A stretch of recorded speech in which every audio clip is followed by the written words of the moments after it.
The story of Maui, the Polynesian. Among the ancient ancestors of the Hawaiian chiefs, Maui is one of the most interesting. His name is found in different places in the High Chief genealogy. He belonged to the mist land of time. He is one of the Polynesian demigods. He possessed supernatural powers and made use of all manners of enchantments and magical abilities. In New Zealand antiquity, he was said to have aided other gods in the creation of mankind. Nevertheless, he was very human.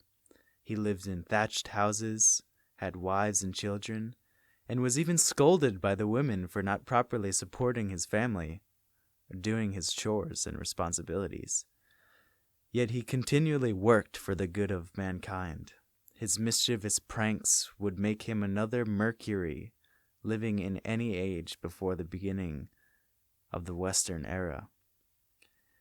When Maui was born, his mother, not caring for him, cut off a lock of her hair and tied it around him and cast him into the sea.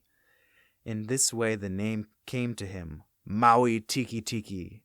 Maui formed in the top knot. The waters bore him safely. Jellyfish enwrapped him and mothered him, protecting him. The god of the seas protected him. He was carried to the god's house and hung up in the roof, that he might feel the warm air of the fire and be cherished into life. When he was old enough, he came to his relations while they were at home, dancing and making merry. Little Maui crept in and sat behind his brothers. His mother called the children and found a strange child, who soon proved that he was her son. Some of the brothers were jealous, but the eldest addressed the others as follows. Never mind, let him be our dear brother. In the days of peace, remember the proverb. When you are on friendly terms, settle your disputes in a friendly way. When you are at war, you must redress your injuries by violence. It is better for us brothers to be kind to other people. These are the ways by which men gain influence. By laboring for abundance of food to feed others, by collecting property to give to others, and by similar means by which you promote the good of others. Thus Maui was received in his own home for the first time. Maui's home in Hawaii was for a long time enveloped in darkness. According to some legends, the skies pressed so closely and so heavily upon the earth that when the plants began to grow, all the leaves were necessarily flat. According to other legends, the plants had to push up the clouds a little, and thus leaves flattened out into a larger surface, so that they could better drive the skies back. Thus the leaves became flat and have so remained through all the days of mankind. The plants lifted the sky inch by inch until men were able to crawl about between the heavens and the earth, thus passing from place to place and visiting one another. After a long time, Maui came to a woman and said, "Give me a drink from your gourd calabash, and I will push the heavens higher." The woman handed the gourd to him. When he had taken a deep drink, he braced himself against the clouds and lifted them to the height of the trees. Again he hoisted the sky and carried it to the tops of the mountains. Then with great exertion he thrust it up to the place it now occupies. Nevertheless, dark clouds many times hang low along the great mountains and descend in heavy remains. But they dare not say, lest Maui the strong come and hurl them so far away that they cannot come back again. The Manahiki Islanders say that Maui desired to separate the sky from the earth. His father, Ru, was the supporter of the heavens. Maui persuaded him to assist in lifting the burden. They crowded it and bent it upward. They were able to stand with the sky resting on their shoulders. They heaved against the bending mass and it receded rapidly. They quickly put the palms of their hands under it, then the tips of their fingers, and it retreated farther and farther, at last drawing themselves out to gigantic proportions.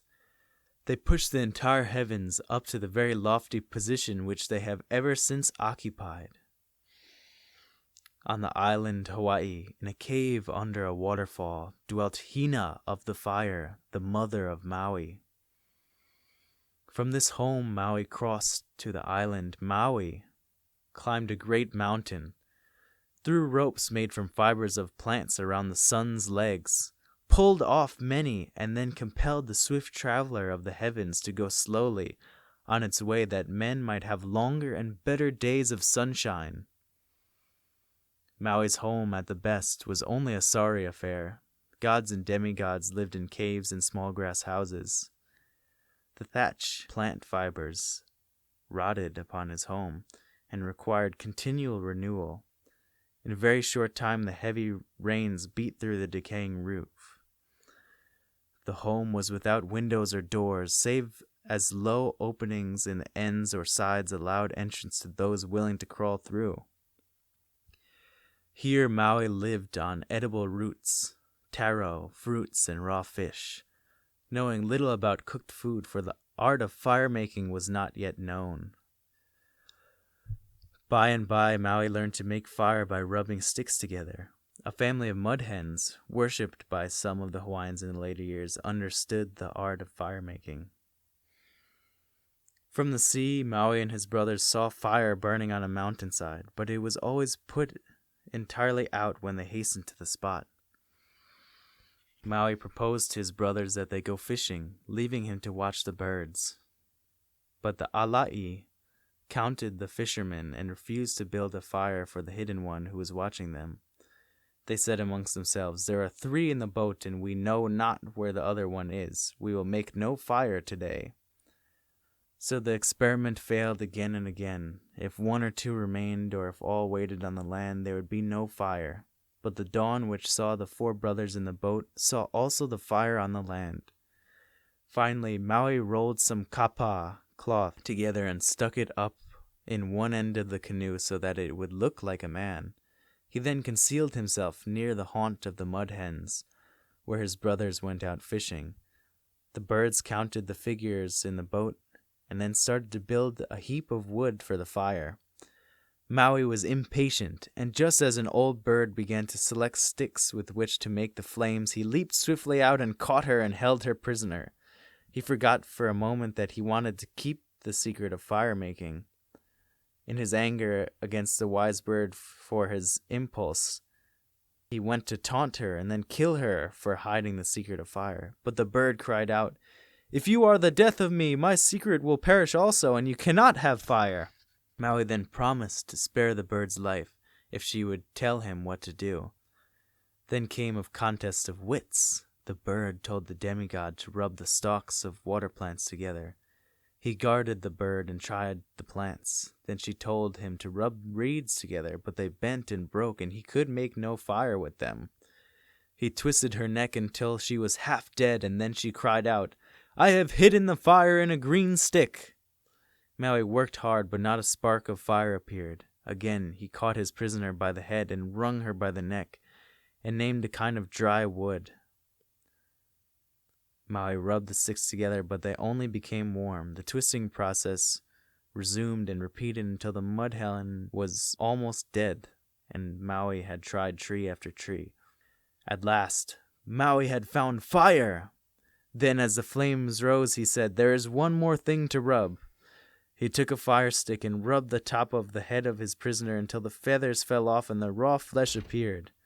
Thus the Hawaiian mud hen and her descendants ever since have bald heads, and the Hawaiians have had the secret of fire-making because of them. Maui was a great discoverer of the islands. Among other groups he fished up from the ocean, New Zealand, and the Hawaiian Islands with a magic hook. One by one he pulled them to himself out of the deep waters. He discovered them. Thus Maui raised the sky, lassoed the sun, found fire, and made the earth habitable for man. Mahalo nui loa for listening. Aloha.